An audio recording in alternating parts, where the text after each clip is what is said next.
Masuknya Islam ke Nusantara dibawa langsung dari tanah Arab pada permulaan abad Hijriah atau pada abad ke-7 Masehi. Dengan fakta seperti ini, ditambah dengan keistimewaan Hijaz sebagai tempat permulaan Islam dan tempat suci kaum muslimin, maka orang-orang Islam di Nusantara akan mempunyai hubungan emosional dan spiritual yang lebih kuat dengan tanah Hijaz.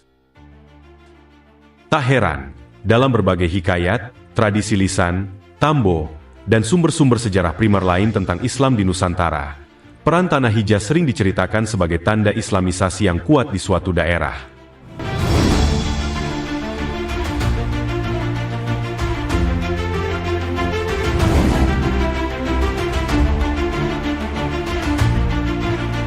Ketika Sultan Selim pertama yang berkuasa dari Kesultanan Utsmaniyah mengalahkan Sultan Mamluk pada pertarungan Marj Dabik tahun 1516, daerah Hijaz yang tadinya ada di bawah otoritas Mamluk, kemudian berpindah menjadi di bawah otoritas Utsmaniyah. Walhasil, mulai dari Sultan Selim sampai Khalifah terakhir Utsmaniyah, semuanya menyandang gelar Khodim Al-Haramain Al-Syarifaini, yaitu pelayan dua tanah haram dan dua tanah suci.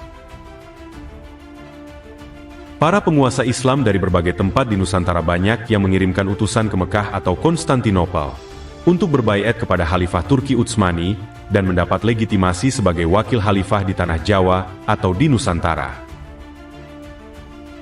Di antara penguasa kesultanan di Nusantara yang tercatat pernah mengirim utusan ke Mekah dan Konstantinopel adalah Sultan Ageng Tirtayasa dari Banten 1638, Sultan Agung dari Mataram yang mendapat gelar Sultan Abdullah Muhammad Maulana Al-Matarami 1641, dan anak dari Sultan Ageng Tirtayasa yang bernama Abdul Qohar yang sepulang dari Timur Tengah mendapat gelar Sultan Haji.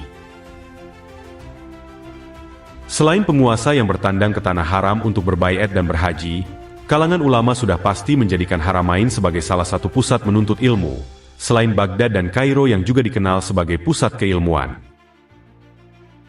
Eksistensi komunitas muslim yang tinggal dan menuntut ilmu di Haramain bisa dibuktikan dengan penyebutan mereka sebagai Bada Asyobina Al-Jawin atau Jamaat Al-Jawin dan Ahlu Biladi Jawah dalam kitab-kitab para ulama Haramain.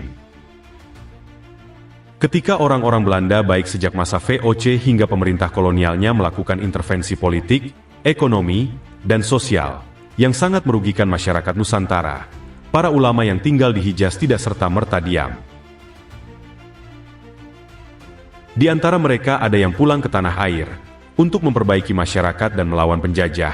Ada pula yang mendidik dan mengkader orang-orang Nusantara yang datang berhaji dengan ruh jihad, agar sepulangnya dari haji ia akan memimpin masyarakat untuk mengangkat senjata melawan penindasan. Ada pula yang secara langsung mengirimkan surat kepada para sultan dan pangeran di berbagai kesultanan untuk menyerukan jihad. Melihat pola ini, pihak Belanda segera bertindak dengan menerbitkan aneka aturan yang menyulitkan kaum muslimin di Nusantara untuk berangkat berhaji.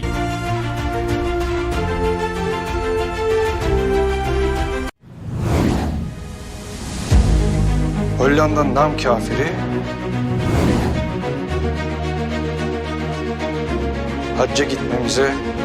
Peraturan-peraturan itu mulai diperketat kembali ketika Batavia khawatir akan kebijakan pemerintahan Khilafah Utsmaniyah di Istanbul pada paruh akhir abad ke-19 yang mengambil kebijakan pan-Islamisme. Sebuah kebijakan yang menyerukan kaum muslim seluruh dunia untuk bersatu di bawah naungan khilafah dan melepaskan ketaatan dan ketundukan kepada kekuasaan-kekuasaan kafir penjajah termasuk diantaranya Belanda.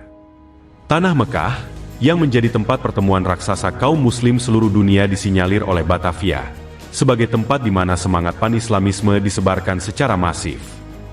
Kolonial menilai bahwa haji menjadi ancaman eksistensi kolonial di Indonesia. Makna politis ibadah haji baru dirasakan secara serius tatkala negara Hindia Belanda berdiri sebagai penerus kekuasaan VOC.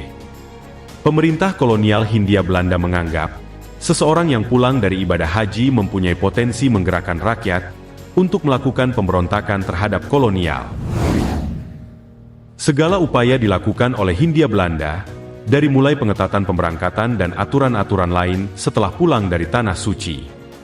Kekhawatiran pemerintah kolonial tercermin dalam Ordonansi Haji tahun 1825 yang berisi pembatasan dan pengetatan jumlah haji yang berangkat. Salah satu cara untuk merealisasikannya adalah dengan menaikkan biaya haji. Beberapa dekade kemudian, pada tahun 1859, pemerintah Hindia Belanda mengeluarkan ordonansi baru yang menyangkut urusan haji. Meski lebih longgar dari aturan sebelumnya, di sana-sini masih ada berbagai pengetatan.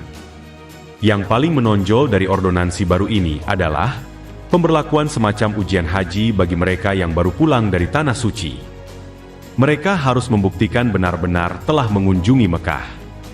Jika seseorang sudah dianggap lulus ujian ini, ia berhak menyandang gelar haji, dan diwajibkan mengenakan pakaian khusus haji, jubah, serban putih, atau kopiah putih. Dari sinilah sebenarnya dimulai penyematan gelar haji, juga atribut fisik yang melekat pada orang-orang yang sudah menunaikan rukun Islam kelima kepada penduduk pribumi. Tujuan utamanya adalah untuk mempermudah kontrol dan pengawasan terhadap para haji. Pemerintah kolonial tak mau repot-repot mengawasi satu persatu haji di daerah-daerah. Jika ada pemberontakan berdasarkan agama meletus, pemerintah tinggal mencomot haji-haji di daerah tersebut.